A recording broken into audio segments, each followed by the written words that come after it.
Hey everybody, Crypto Mentor 99. How you doing? It's the morning of May the 1st, and you know what I'm talking about, XinFin. It's going to be a good day. And today, this morning, I have the honor and privilege of having XinFin's Chief Technical Officer, Karan. I've been trying to do this interview for weeks, maybe even months. So Karan, thanks for taking time out of your day to come and talk with us. Hi, John. How are you? It's a pleasure to be here. Yeah. So during the pre-interview, I was saying how June of 2017, I actually found XinFin because it was in one of Cliff High's Right. reports as the up and coming, you want to know about this project. And then I started a YouTube channel. I'm like, I'm just going to start talking about XinFin. Every article that I see, I want to talk about XinFin. So I thought today maybe we could start by just kind of saying there's been a lot of news articles on the web on XinFin and the exchanges that you guys are listed on and coin Yes. market cap. Like that's got to be great, right? Yes, definitely. Also on costs, we are Right. setting up fiat payment channels for costs as well, which is a large Singapore-based exchange, and that's very massive. Actually. Was that difficult to get on coin market cap? It was very difficult because those guys are inundated with requests. So every day people are sending them requests for tokens, and I don't really think that those guys, and I think it's a fairly small operation, those guys have the resources to truly understand what every token is doing. And to get listed on CoinMarketCap, you really have to stand out. And I think that some sense they did get a sense of what we want to do. Okay. Well, before I go any further, I want to let everybody know I've got my XinFin t-shirt on and my XinFin mug here. And again, I'm crazy about XinFin. I really am. So, Karan, during the pre-interview, we kind of talked about this. Tell us, tell the viewers and the subscribers on my channel or ones that may be listening about the like the social media development and what you guys are doing with that. Sure. So in terms of social media and in terms of keeping in touch with the community, what we are doing is we are expanding our social media team so that they can communicate with our investors, with our partners, with people who want to develop with us, people who are developing with us on mediums such as Slack, uh, Telegram, Reddit, and essentially trying to get to the community because we're a young company and we've had trouble communicating efficiently with the community for whatever reason. Probably because we haven't had as much Sure. manpower that we can Yeah. dedicate. Uh, so now we're trying to change that, and we're trying to get more people on board, like in the social media team, so that we can accurately and consistently communicate with the community. Yeah. So when I'm on YouTube or the, Telegram or Twitter, I kind of laugh when I see people talking about, oh, XinFin just broke a penny or a penny and a half. And I'm like, guys, you're missing it. I don't care what XinFin is at today, next week, next year, 10 years from now. I'm doing this for my grandchildren to give my tokens to my grandchildren. So why don't you explain again, not in a computer type way, but what exactly the hybrid blockchain technology is and why is it so Sure. cool? Sure. So we've been in the so me and the other co-founders like Atul, Ritesh, Peter, all of us have been looking at blockchain technology for a while now, and we've been in the public blockchain space and we've seen what problems the public blockchain space has. I myself have looked at private blockchains like Fabric, Corda extensively, Hmm. and so I understand what private blockchains bring, and I strongly believe that the future of blockchain technology lies somewhere in the hybrid format, where you have a public state, where you have public blockchain Yes. that has its own liquidity, where you have trading going on. The tokens are being traded on exchanges that are internationally available. And then this utility token can be used for services and products that are shored up by these private states, which are run by enterprises, all kinds of institutions, really. And these institutions play a very symbiotic role in keeping the public state running, in that they also are part of the consensus Right. in which through which the public blockchain is really constructed. The blocks are added to the public blockchain. To be Okay, precise. interesting. Well, I was super excited when I saw, I don't know, was it a couple months ago, maybe a month or two ago, when you guys got um, Roger Ver as one of the Yes. advisors, Mate Yes. Toki, I think I'm saying that right, and That's Jason right. Butcher. Um, That's right. I got a few questions from our subscribers, excuse me, Sure. and it seems like we don't hear a lot about from Roger on Twitter or Mate or Jason, and that's okay. I'm not, blaming them, but what's kind of going on a little bit behind the scenes with those Sure. guys? So, couple of things I'd like to add. The first is these tweets and this outreach to communities about other blockchain and ICO projects by these guys, like token sale projects. All of this is a very structured activity, and this is a very well planned activity. So these guys will tweet on a schedule, rather, not just our tweets, everyone's tweets, their tweets, whatever they want to promote or whatever they believe in. Roger actually very deeply believes in the project because he we had to convince him, we had to explain to him what we do, and only after he looked at in detail what we do, only then did he get on. Okay. Uh, there are other reasons why I believe he truly believes in us. I mean, I mean, not because of his name, but it seems like you guys got a lot of good advisors helping you Yes. guys, with Yes. XinFin. Right, and also, so different advisors obviously bring different strengths to the table. For example, with Roger, Roger definitely looked at our platforms, looked at the blockchain, and had his criticism and constructive criticism and whatever his views were. He also, so we also wanted to provide a platform where crypto holders of other cryptocurrencies can come on board and get utility for their tokens. So he's been very helpful in getting us to integrate things like Bitcoin Cash on our platforms, on our distributed Sure. applications, so that Okay. crypto holders can spend their tokens, basically. Okay. Interesting. Now, I remember, again, it seems like maybe December, January, maybe November, when you guys signed that partnership with Ramco Systems. That's right. I did a video on that. That was a big deal. What's going on with Right. Ramco Systems?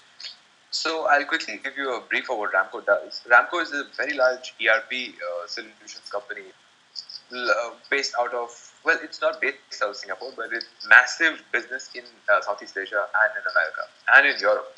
So what we did initially with them was we signed up. They signed up as for a pilot Okay. with one of their a very large client of theirs, and we successfully delivered that pilot. And subsequently, we started working on a couple of different pilots. But at this point, we are tech partners with Ramco. So any blockchain expertise that they need or any blockchain application that they are going to develop is built on our blockchain, essentially, our Okay. blockchain. And again, I know I'm not saying this correctly, but there was that partnership also that you guys had with Ashoam, that, Ashokam, that's right. yeah. Why don't you tell everybody So, about that? so one of our flagship distributed applications or dApps is Phenix, which is essentially a global trade and finance platform. And Assocham is the largest trade association in India, Yeah. semi-public, semi-private. So we launched the beta of Phenix through their portal, in the sense that through their association. Because we want to onboard a large number of these trade associations onto Phenix. So we thought that was an appropriate platform for us to unveil the beta, the Phenix beta. Okay. Again, I did a video on that too. That was a big deal. I That mean, was, yes. so speaking of trade Phoenix, I've got some sheets Right. of paper here. So Sure. correct me if I'm wrong. So the Trade Phoenix platform, you guys have the beta version out, right? That's right. That's right. Okay. And what could you tell us about just Trade Sure. Phenix in general, and Sure. what does it mean to someone that you've got the beta version out? Like, what does that mean? Sure. So TradeFlex is a essentially marketplace where suppliers, beneficiaries, and financiers. Financiers are people who are bringing the money. Beneficiaries are people who are getting the, let's say it's a government who's getting infrastructure made, and the financiers are people who are financing it, and the suppliers are who are actually helping build the infrastructure. So these three kinds of entities can get together on this marketplace, and they can get into agreements in what is otherwise a very messy ecosystem. And what we want to do is, by having this TradeFinex application on top of a hybrid blockchain with the public state's liquidity, we want to finance these products using our utility token and have whatever payouts that need to come out of it go directly to the financiers, go back to the financiers. That's in a nutshell what TradeFinex is. Yeah, this is a selfish question, and I just thought of it. Like 2 weeks ago, I registered an account to be a financer, and I didn't. I'm like, I don't know what I'm doing, but I'm gonna open up an account. So again, Sure. this is a selfish question. Is there a minimum or a maximum amount that people need to like invest in another project or? So there are customized rules depending on what kind of project is being invested in. So, for instance, a lot of the beneficiaries or suppliers can have limits on the minimum ticket size or the minimum Okay. amount of money, because some infrastructure projects can be very large and some can be very small. And so there are customized rules set in which different parties can control. Okay. So how long will the beta version be in the beta version? You know what I'm saying? Like a year, That's 6 months, or? one. There are a couple there are a couple of parts to it. One is that we are trying to onboard different financiers, beneficiaries, and suppliers onto TradeFinex right now. Also, there are certain things that need to be developed for the platform. So the platform is in beta, and to take it to market, take it to the product stage, that will take a little bit of time, because of the nature of the complexity of the product. And it's not just the technical development. Okay. Part of it, part of it is that certain regions have their own regulations, their own markets, their own rules, um, restrictions. So a lot of these have to be figured out before TradeFinex can be a truly global solution. And that's so these are the two directions in which we are working. Okay. And during the pre-interview, just so everybody knows, I asked you how old you were, and you said I'm 30. I said, well, I have a son that's your age, you know? So it's crazy. I'm living my dream interviewing people like you, Karan. It's just so great. So this is a little off the subject, but whenever I do an interview, I always ask of the person, so what got your interest as either a little boy or a young man in the crypto space or blockchain tech? Like what happened inside you when you woke up one day and said, I want to go to college and be a computer guy or something, you know? So I started dabbling with cryptocurrencies back in 2009, 2010. But back then, none of us had any idea that it would grow so big. I still remember, there used to be these weekly, essentially these, you put in like 5 Bitcoins, you win 100. These kinds of raffles, like lotteries. And so many Bitcoins wasted. Because they were fairly cheap back then. And it was the tech was very interesting, and I was very interested, always very interested in tech. And Bitcoin actually picked up slowly, I would say. Okay. I don't know whether in the context of traditional markets slowly or not, but definitely slowly from my perspective, because it took a number of years. And so there was a period of time when I was, it's an interesting concept, it's an interesting idea, and but can't really work in it unless and until certain conditions are met. Uh, it definitely wasn't a mainstream occupation choice back then. But in 2004, 2005, things really started picking up. Wow. Uh, So I actually got back in through the private blockchain route. So I started looking at what IBM was doing, so they released their large code dumps early 2015, and I started looking at those. I got very interested in the potential of the technology, and then as the I think industry has grown, so has my interest and the things I can do in it. So that's Oh, basically been okay. fun. And then what year or when in your career development did you kind of connect with XinFin? Right. So I was doing technical consulting in the blockchain space, and I was talking to Atul in the meanwhile, and he was describing to me what he wanted to do in the blockchain space. And I also had a sort of failed startup before this in the blockchain space, and I Okay. wanted to get back, make something, do something sort of on my own. And I connected with Atul, and we had very similar visions. And then Atul introduced me to Ritesh and the other team members. And we sort of got together and said, look, let's. This is a very good idea. We can do this. And so we started making it. And I think we've been fairly, somewhat quite successful so far in as far as timeline goes. No, that's great. Again, this is another question. It's a little unrelated to what we've been talking about, and maybe you don't know the answer to this, Karan, but one of the viewers asked, to your knowledge, will the tokens ever be compatible with a nano ledger? Oh, that's a good question. Um, so I'm not sure. So okay, so I'll answer this question in a slightly roundabout way. Okay. Uh, the utility token itself, the XDC token, that is hosted on a. It's essentially you hold it in a hosted wallet Yes. because it's a permission blockchain. In the future, yes, but at this moment, no. Okay. That's kind of what I thought you were going to say. Yeah. Right.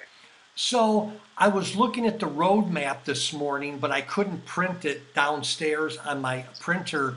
What are you guys working on like now Right. as far as the roadmap and, for the Sure. summer of, 2018 and, Sure. beyond? So currently, what we're doing is we are trying to stabilize masternodes, and we're trying to get the development on masternodes done. The masternode development is a long process, a longer process. It will keep going, but we look at the later part of the development as updates to a more stable distribution of masternodes. So that's where we are in terms of the network. The public state has been up for a while, so that is fairly stable, no problems there. And the third aspect of development is the distributed applications. So we are building distributed applications like TradeFinex. For example, TradeFinex is a solution that we white label as well. So, Okay. for instance, the solar companies who want to host a solar infrastructure marketplace, Mm-hmm. they can white label our solution, and we are in talks with one such organization. So, these would be the three parts of development that we are doing on the tech front. One is public state, getting the public state like all the kinks ironed out. And it's very stable right now. Then there's the master node and private networks that we set up. And the third is, of course, the distributed application. Okay, that's great. And another question, again, these are not in any particular order. So I think you guys are on 4 or 5 exchanges. Is that kind Right. of where you're going to stay for a while, or do you want to keep on adding? So we do want to expand. So currently we are on one of India's largest exchanges, Coin. Okay. Yes, Uh, then we're on Cost. yes, We're on Bangkok as well. yes, You very well know. Our in-house exchange is AlphaX, which currently we use heavily for the one-to-one swap between yeah. XCC and XCCE. So, and we're not. We think that we are going to be on more exchanges in the future. Uh, what that looks like, there's an entire exchange team that that connects with exchanges, makes sure we can connect to them because you have to understand we are a private blockchain, and we have a hard time connecting to exchanges because first of all, why would an exchange put in dev efforts for a single token? Because Sure. how different are. So our case has to be really compelling. And for a lot of these exchanges, our case is compelling. And we try to do as much of the support from our end as possible so that integration is fluid Sure. and easy. So we are looking to get onto more exchanges and bigger exchanges. Well, again, I'm not trying to make fun of everybody, but on, your Telegram and on your Twitter, it seems like there's a lot of younger people that are investing, Mm-hmm. and they're like, when is XinFin going to be on a bigger exchange? And I'm like, don't worry about it. I'm thinking 10, 15, 20, 30 years away. Don't worry that it broke a penny or a penny and a half. Look at the underlying technology. That's what you should be investing in, not how many exchanges Right. XinFin's And listed on. getting on an exchange is very tough. So I won't name the exchange, but there's a large Japanese exchange that also, well, there's a company which had its own exchange and it launched its own token, and it took them something like a year to get on their own exchange, integration with the exchange, all kinds of things. So getting on an exchange is fairly hard, and we're trying. I think in some senses we are getting good results in some areas. Uh, for the very large exchanges, I think it will take time, but I have no doubt that we will be able to get there. Yeah, yeah. And we talked about this a little in the pre-interview. Are there any plans to have like a brick and mortar office here in the United States at all, or? There are plans. So our co-founders often do visit the US for the purposes of community development, for the purposes of just talking to industry leaders and staying in touch with them, as well as looking at emerging technologies from the US, because the US essentially is the hub from where blockchain technology is created essentially or is innovated on. Uh, and so we do have plans to open a US office. I don't have any dates Sure, because yeah. but we do have a couple of offices in Singapore. We have a couple of offices in India. And we'll be opening a few offices in the Southeast Asia region as well as in Canada. Wow, that's awesome. That's got to be like make you guys feel good, right? Like, hey, we're Yes, expanding. it's definitely very exciting, and we're expanding fairly quickly. It's hard to convey how quickly we're expanding because expansion happens in these teams behind the scenes, and there's really no way of communicating that other than I don't know updates, I suppose, which is what we're working on next. Right, interesting. Okay. So let's kind of review a couple things, okay? So, and I don't have these written down, but so you've talked about how ZenFin wants to expand the community development and on Telegram and, Twitter, Yes, and we talked about just now about more offices expanding. So it's not right. like you guys are contracting. You're, No, expanding. Yes, wow. we've. I think we've grown to a almost 50-member team now, from what 3-4 members a year ago. So we're definitely not contracting. Quite the opposite. We're expanding very quickly. Well, I tell people on my YouTube channel that you guys, whenever I send an email to like Anna, info at Zenfin dot, she gets back to me right away. And Right. I've who have I emailed? I've emailed Atul. He's gotten back to me. I've emailed, am I saying this the right way? Ankit Patel? Ankit, right. Ankit. I've emailed Yeah. him, and I tell the people on my YouTube channel, it seems like, I mean, not that I'm famous on YouTube, but you guys are really accessible when you Yes. send you guys an email, you know? Yes. Very accessible. So on Slack, if you message me on Slack, if you message me on Reddit, I could reply to you within a couple of minutes, in fact. Or if I'm busy, like maybe in an hour or so. So all of us are very accessible. All of us are online.